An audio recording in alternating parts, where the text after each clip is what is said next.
ان دونوں کی علاقے میں بڑی دہشت ہے، سب یہی کہتے تھے۔ اب پھر پہلے کی طرح کسی کی جان و مال محفوظ نہیں رہیں گی۔ سب نے خدا کا شکر ادا کیا تھا جب وہ پکڑے گئے تھے۔ پارٹے خان کو تو 4 دن بعد پھانسی ہونے والی تھی، اب 4 دن بعد تو شاید نہ ہو، مگر خدا نے چاہا تو 4 ہفتے بھی نہیں لگیں گے۔ میں نے کہا اللہ کرے جی، بڑے گھر لوٹے انہوں نے۔ وہ ایک دم اداس ہو گیا۔ میرا گھر بھی تباہ کیا اس خنزیر کے تخم پارٹے خان نے۔ تمہارے ساتھ کیا ہوا تھا؟ میں نے ہمدردی سے کہا۔ میری بیٹی کا سارا جہیز لوٹ کر لے گئے تھے۔ وہ رونے لگا۔ اس کا رشتہ ختم ہو گیا، پھر وہ مر گئی، اس نے خودکشی کر لی، اسی ٹرین کی پٹری پر لیٹ گئی۔ ہائے او میری سونی دھی، کیسا نصیب لائی تھی تو؟ وہ یکلخت دھاڑے مار کے رونے لگا۔ میں نے اس کے کندھے پر تھپکی دی۔ صبر کرو بھائی، سزائے موت کی سزا گورے ڈاکو کو بھی سنائی جا چکی ہے اور اسے پھانسی ضرور ہوگی، مگر ان کو کبھی کوئی نہیں پکڑے گا جو تمہاری بیٹی کے اصل قاتل ہیں۔ وہ شریف ڈاکو جہیز کے نام پر لڑکی والوں کو لوٹتے ہیں۔ کیا وہ جہیز کے بغیر تمہاری بیٹی کو نہیں لے جا سکتے تھے؟ وہ رشتہ ختم نہ کرتے تو تمہاری بیٹی خودکشی کیوں کرتی؟ وہ لے جاتے تو کون سا خوش رکھتے؟ وہ آنسو پونچھ کے بولا۔ وہ ساری عمر تانے سہتی، عذاب جھیلتی، جل جل کے مرنے سے پہلے بہت دکھ اٹھاتی، اور وہ سارے دکھ ہم بھی اٹھاتے۔ اچھا ہوا ایک ہی بار مر گئی، ہم نے بھی صبر کر لیا، مگر حضور مجھے اس ڈاکو کی صورت تو دکھاؤ، میں اس کو اندر لاتا ہوں۔ میں نے کہا مگر شرط یہ ہے کہ تم خود پر قابو رکھو گے۔ میں پہلے غالب کو اٹھا کے اندر لایا، پھر باری باری ان دونوں ڈاکوؤں کو۔ اب وہ دونوں ہوش میں تھے۔ پارٹے خان کی حالت کچھ بہتر تھی، مگر گورا ڈاکو اپنی ٹوٹی ہوئی ہڈیوں کی تکلیف سے کراہ رہا تھا۔ کمرے میں ایک ہی چارپائی تھی جس پر میں نے غالب کو لٹا دیا تھا۔ خود میرے بیٹھنے کے لیے گینگ مین نے ایک سٹول فراہم کر دیا۔ دیکھ تھانے دار، پارٹے خان نے فرش سے سر اٹھا کے کہا، ہم سے سودا کر لے۔ میرے جواب دینے سے پہلے ہی گینگ مین اس پر پل پڑا۔ اپنی بیٹی کے خون کا بدلہ لینے کی آرزو اس پر ایک جنون بن کے سوار ہو گئی اور وہ مجھ سے کیے ہوئے وعدے کو بھول گیا۔ تو سودا کرے گا؟ کس کس سے سودا کرے گا؟ پہلے میری بیٹی کی زندگی کی قیمت دے، تیری تو۔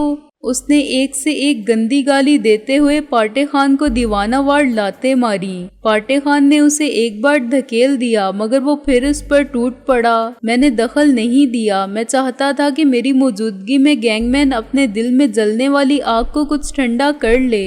اس کے تو خواب و خیال میں بھی نہ ہوگا کہ وہ شخص جس کے خلاف اس کے وجود میں نفرت کا زہر بھرا ہوا تھا، یوں بے بس اور لاچار اس کے سامنے لایا جائے گا۔ عام حالات میں پارٹے خان پھر اس گینگ مین کے سامنے آتا تو وہ ہاتھ جوڑ کر اس کے سامنے گریہ وزاری کرتا اور پوچھتا کہ سب کچھ تو لے گئے ہو، اب کیا لینے آئے ہو؟ مگر یہ صورتحال قدرت کے نظام انصاف نے پیدا کی تھی کہ وقت کی بساط الٹ گئی تھی۔ ظالم اب مظلوم تھا اور جو کل مظلوم تھا اس کو ظلم کا حساب برابر کرنے کا موقع مل گیا تھا۔ میں نے غالب کو مختصراً گینگ مین کے ساتھ ہونے والی ظلم کی کہانی سنا دی۔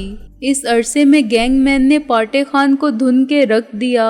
اس نے پارٹے خان کی 2 پسلیاں ٹھڈے مار مار کے توڑ دیں اور اس کے سامنے والے دانت توڑ دیے، اس کے کپڑے تار تار کر دیے اور کسی وحشی درندے کی طرح اس کے جسم کو ریزہ ریزہ کرنے کی کوشش کرتا رہا، مگر وہ جوان آدمی نہیں تھا اور پارٹے خان میں ابھی تھوڑی بہت مزاحمت کی قوت باقی تھی۔ پارٹے خان مار کھاتا رہا۔ گینگ مین ہانپنے لگا، چلاتے چلاتے اور گالیاں دیتے دیتے اس کا گلا بیٹھ گیا۔ وہ اپنی بیٹی کو نام لے کر پکارتا رہا اور پارٹے خان پر مسلسل حملے کرتا رہا۔ اگر وہ خالی ہاتھ نہ ہوتا تو یقیناً پارٹے خان کو قتل کر دیتا۔ میں بھی یہ جانتا تھا کہ وہ اس جنونی کیفیت میں پارٹے خان کو چیر پھاڑ کے رکھ سکتا ہے، چنانچہ میں بہت چوکس بیٹھا رہا۔ 2 مرتبہ گینگ مین نے پارٹے خان کا گلا گھونٹنا چاہا، لیکن پارٹے خان نے اسے دھکیل دیا۔ پھر اچانک گینگ مین نے ادھر ادھر دیکھا اور ایک کونے کی طرف لپکا۔ میں سمجھ گیا کہ اب وہ کیا کرے گا۔ اس کے واپس آنے سے پہلے ہی میں اٹھ کھڑا ہوا۔ وہ سبزی کاٹنے والی چھری لے کر آیا تو اس نے مجھے اپنی راہ میں مزاحم پایا۔ ہٹ جاؤ تھانے دار صاحب، میں اس کتے کا خون پیوں گا۔ گینگ مین چلانے اور ہانپنے لگا۔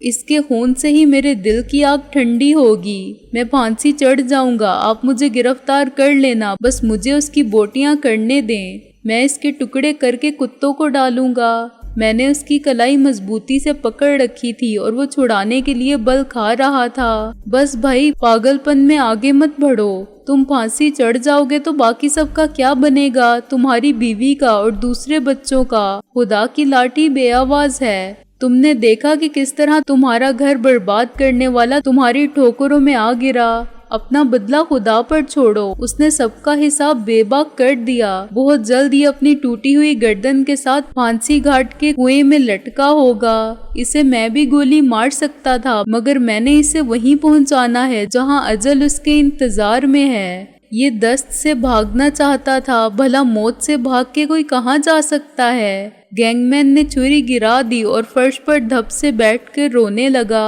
اور میں نے چھری اٹھا کے دور پھینک دی۔ اس ڈاکو سے بھی تم نے کچھ کہا تھا جو جہیز کے نام پر تمہارے گھر میں ڈاکہ ڈالنے آیا تھا؟ میں نے کہا، اس سے تم نے کچھ نہیں کہا ہوگا، الٹا تم نے اس کے سامنے ہاتھ جوڑے ہوں گے، اس کے قدموں پر سر رکھ دیا ہوگا یا اپنی پگڑی ڈال دی ہوگی، کہا ہوگا کہ میری عزت اب تمہارے ہاتھ میں ہے۔ یہی کیا تھا نا، سب یہی کرتے ہیں، کوئی یہ نہیں سمجھتا کہ وہ شخص تو خود بے غیرت ہے جو غریب آدمی کے بساط سے بڑھ کر جہیز کا مطالبہ کرتا ہے اور جہیز کے بغیر اس کی بیٹی کو ایسے ٹھکرا دیتا ہے جیسے کوئی طوائف ہے۔ دونوں کا فعل ایک ہی ہے، مگر طوائف صرف عورت کہلاتی ہے۔ تم پر لازم تھا کہ اس ڈاکو کے ساتھ بھی یہی سلوک کرتے، اس کی پگڑی اتار کے اسے ٹھوکریں مارتے، اسے بھی اتنا ہی بے عزت کرتے جتنا اس نے تمہیں کیا۔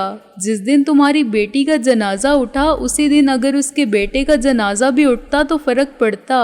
ان سب کو فرق پڑتا جن کی بیٹیوں کی باراتیں لوٹ گئیں یا رشتے ٹوٹ گئے، مگر تم اس کے ہاتھوں بھی ذلیل ہوئے اور تم نے خود کو بھی ذلیل کیا۔ اس نے تو اپنے بیٹے کی بارات اتنی ہی دھوم دھام سے کہیں اور پہنچا دی ہوگی، تم نے اس ڈاکو کو مارا۔ یہ تو ڈاکو ہے، اس کی کوئی عزت نہیں، مگر اس عزت دار ڈاکو کا تم کچھ نہ بگاڑ سکے۔ یہ تم کیا کر رہے ہو؟ غالب نے مجھے اونچی آواز میں ٹوکا۔ تم اسے قتل پر اکسا رہے ہو۔ اگر اس نے اب برا انگیختہ ہو کے اس لڑکے کا، اس کے باپ کا اور پھر لڑکے کی بیوی کا خون کر دیا تو سوچو کیا ہوگا۔ 3 گھر تباہ ہوں گے، اس کا اپنا، اس لڑکے کا اور اس دوسری لڑکی کا جو بے قصور ہے۔ مجھے ہوش آ گیا۔ تم ٹھیک کہتے ہو، یہ انصاف تو اسی وقت ہونا چاہیے تھا جب ظلم ہوا تھا، اب بہت دیر ہو گئی۔ ہاں جی، اب تو بہت دیر ہو گئی، گینگ مین نے کہا۔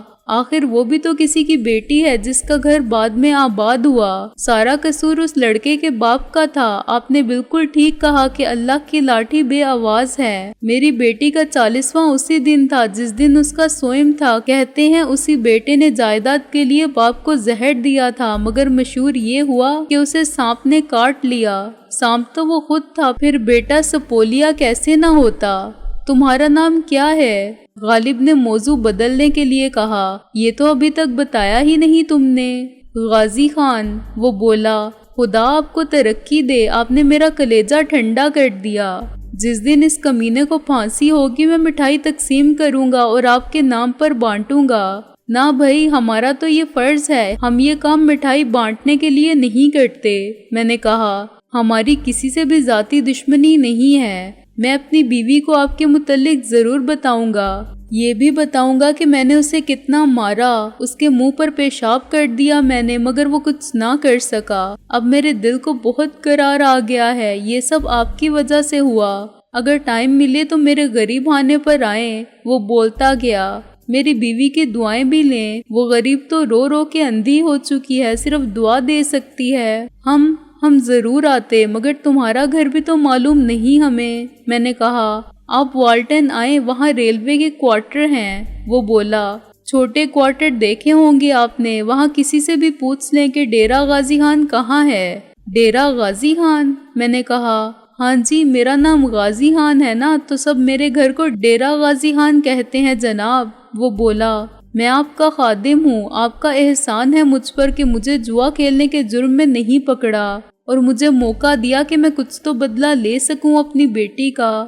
غازی خان، تمہاری بیوی کیا بالکل اندھی ہو چکی ہے؟ غالب نے پھر بات کا رخ پلٹا، کیونکہ غازی خان گھوم پھر کے اپنے انتقام پر آ جاتا تھا۔ ہاں جی، ابھی تو بالکل اندھی ہے، ڈاکٹر کہتے ہیں بڑا آپریشن ہوگا۔ وہ بولا، 2500 روپے لگیں گے۔ غریب کے پاس 2500 کہاں جناب، کافی ہے جتنی دنیا دیکھ لی۔ لیکن سرکاری ہسپتال بھی تو ہے، میں نے کہا۔ وہاں بھی ہمیں کون پوچھتا ہے، کہتے ہیں ریلوے ہسپتال جاؤ، اور ریلوے ہسپتال اب خود جا کر دیکھ لیں۔ وہ مایوسی سے بولا، کیا فائدہ دھکے کھانے میں نے غالب سے مشورہ کیا۔ بات صرف 2500 کی تھی، جس سے ایک بدنصیب عورت کی بینائی واپس آ سکتی تھی۔ پاٹے خان کی پھانسی سے اس کی بیٹی واپس نہیں مل سکتی تھی، لیکن بیٹی کے ساتھ چلی جانے والی بیوی کی آنکھوں کی روشنی اس سے صرف 2500 روپے کی مسافت پر تھی، مگر اس کی دسترس میں نہ تھی۔ اسے 2500 میل پیدل چل کے اس روشنی کو واپس لانا پڑتا تو وہ اپنی شریک حیات کے لیے سفر کی ہر صعوبت برداشت کر لیتا اور اسے آنکھوں کا نور لا دیتا، مگر 2500 روپے لانا اس کے بس کی بات ہی نہ تھی۔